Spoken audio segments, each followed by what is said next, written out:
India गठबंधन के राहुल गांधी जी जो 3-3, 4-4 प्रधानमंत्रियों के गोद में खेले हैं, वो अब जो है जनता के बीच में जा रहे हैं हृदय परिवर्तित करके।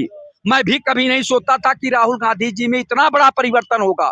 वो जहां धान की रोपाई हो रही थी, वहां जाके खेतों के मेड़ों पे और खेत में रोपाई किए। गेहूं जहां कट रहा है गर्मियों में, एकदम गर्मी, तपती हुई गर्मी में, धूप में अप्रैल और मई के बीच में कटता है गेहूं, उस खेत में जाके कटाई का काम भी देख रहे हैं। गरीब जनता के बेबसी लाचारी को जाके पूछ रहे हैं जनता से, माताओं बहनों से कि क्या कष्ट है, कैसे ये महंगाई दूर होगी, क्या आपके विचार हैं।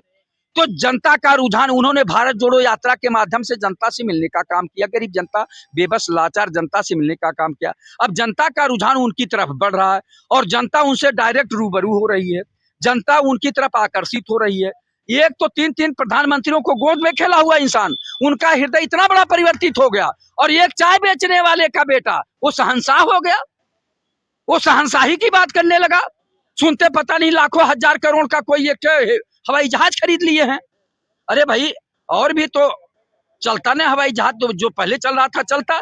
जैसे मैं अपने यहाँ के माननीय मुख्यमंत्री जी को इस मामले में बधाई देना चाहूंगा कि इन्होंने कोई नई गाड़ी खरीदना नहीं चाहा, उन्होंने मना कर दिया कि जो पुरानी गाड़ी पूर्व मुख्यमंत्री चल रहे थे उसी को मेंटेन करो, उसी से हम चलेंगे। उन्होंने माननीय विधायकों का जो नया जो है आता था फर्नीचर, उसको भी रोक लगा कि बर्बादी नहीं, वो फर्नीचर अच्छे हैं उसको चलाओ रिपेयर करके। तो यहाँ तो ये अच्छा काम किया, लेकिन देश के प्रधानमंत्री जी जैसे नया विस्टा पता नहीं क्या बना रहे हैं, उसकी क्या जरूरत है जब आपका संसद भवन अभी भी मजबूत है, विधानसभा यहाँ की भी अभी बहुत मजबूत है, दारुल सफा आज भी मजबूत है, 100-100 साल हिलने वाला नहीं है। इस पर तत्काल पैसा खर्चा करने की जरूरत नहीं। जैसे कोई स्वस्थ आदमी जबरदस्ती अस्पताल जाए तो अच्छी बात नहीं, लेकिन जिसकी जान जा रही है उसको तत्काल इलाज मिलना चाहिए। और उनको 3-3 घंटे जो वहीं बाहर लेटाए रहते हैं, कहते हैं बेड नहीं खाली है, डॉक्टर देखने के लिए नहीं राजी है, वो व्यवस्था कौन करेगा। दफ्तर दफ्तर भ्रष्टाचार, कौन है इसका जिम्मेदार। जिले जिले में अत्याचार, कौन है इसका जिम्मेदार। ये सरकार जवाब देना है। जब तक सरकार जवाब नहीं देगी जनता को और जनता के हित की बात नहीं करेगी, जन कल्याणकारी योजनाएं नहीं चलाएगी, ईमानदारी से काम नहीं करेगी, तब तक देश सुधरने वाला नहीं। और इन सब का जड़ जानते हैं क्या, भ्रष्टाचार प्रदेश और देश के लिए अभिशाप है। अगर भ्रष्टाचार न होता तो देवरिया जैसा कांड, सुल्तानपुर जैसा कांड, कौशाम्बी जैसा कांड और कानपुर जैसा कांड नहीं होता। ये केवल भ्रष्टाचार के कारण ही तमाम इस तरह के कांड होते जा रहे हैं। और यही नहीं, अभी 75 जिलों में तमाम कांड होंगे, चूंकि टॉप 10 अपराधी 75 जिले में 750 लिखा पढ़ी में सरकार के आंकड़े में है। क्यों नहीं माननीय मुख्यमंत्री जी इनकी घोषणा करते हैं कि इन टॉप 10 का जो है संपत्ति जब्त की जाए, इन्हें जेल भेजा जाए। ठीक है, इनका जो है जो बनाए संपत्ति उसको न गिरावे, उनको गरीबों को अलॉटमेंट करा दी। पहले सरकार जब्त करे, सरकारी संपत्ति घोषित करे, उसके गरीबों को वो जो है अलॉट करे, उसमें रहे। लेकिन ऐसा काम कर नहीं रही सरकार। सरकार को 5-6 साल हो गया, वहां 10 साल हो गया, अब ये कहते हैं हमें 50 साल दीजिए। उन्हें 500 साल देंगे तब भी सुधरने वाले नहीं, बल्कि गरीबी बेबसी लाचारी जो प्रदेश और देश में आ जाएगी और यहाँ जो है लोग भूखों मरने लगेंगे। एक दिन वो नौबत आ जाएगी। ये सरकारी आंकड़ा बताता है कि आप कहते हैं 80 करोड़ लोगों को मैं राशन दे रहा हूँ, 5 किलो अनाज दे रहा हूँ।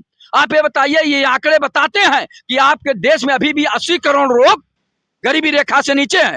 और सरकारी आंकड़ा मैं नहीं कर रहा हूं, 20 करोड़ जनता आज भी एक टाइम भूखे पेट सो रही है। उस देश का प्रधानमंत्री कहता हम विश्व गुरु बनाने जा रहे हैं। कैसे बनाओगे देश को, ये बताने का काम करें ना। केवल हवा हवाई मत बोलिए, केवल हवा में आपकी योजनाएं चल रही, धरातल पे कुछ नहीं है। इसलिए मैं कहना चाहूंगा कि आप लोग अपने नियत में सुधार लाइए, अपने नियत में सुधार लाइए। देश के प्रधानमंत्री जी और प्रदेश के मुख्यमंत्री जी, जनता के हित में काम करिए, हम आपका स्वागत करेंगे। लेकिन अगर जनता के हित में काम नहीं करेंगे तो जनता उद्वेलित है, जनता परेशान है। जनता सन 2024 में जरूर जवाब देगी। और जनता ये चाहती है कि जो भी सरकार आए, चाहे जिसकी सरकार आए, लेकिन जनहित में काम करे। जनता उनसे सवाल करेगी, जो भी सरकार बनाएगा जनता उससे सवाल करेगी कि आप क्या कर रहे हैं हमारे लिए, हमारे हित में कौन सी योजना चाहे, कितने स्कूल बनवाए, कितने मेडिकल कॉलेज बनवाए। ये सरकार कोई कल कारखाना खोला हो तो बतावे, बल्कि 70 साल की बधाई देते हैं, जबकि इनका भी 25 साल इसमें योगदान है। अटल जी की सरकार रही और जनता दल के सरकार में भागीदारी रहे ये लोग। उसके बाद ये 10 साल से स्वयं में है। तो इन्होंने कितना जो है मेडिकल कॉलेज बनवाए, कितना विश्वविद्यालय बनवाए, कितना जो है कल कारखाने बनाए, ये बताने काम नहीं करते, बल्कि रेलवे बेच दिए, भेल बेच दिए, LIC बेच दिए, हवाई अड्डा बेच दिए, और उसके बाद कहते हैं हम विश्वगुरु बनने जा रहे हैं। वो कौन सा बेटा है कि जो घर की संपत्ति सब बेच दे और उसके बाद कहे हम बहुत लायक बेटे हैं। तो इनको हम नालायक बताएं कि लायक बताएं, कौन सा दें उपाधि, हमें तो कुछ समझ में नहीं आ रहा है, जनता इसका जवाब देगी।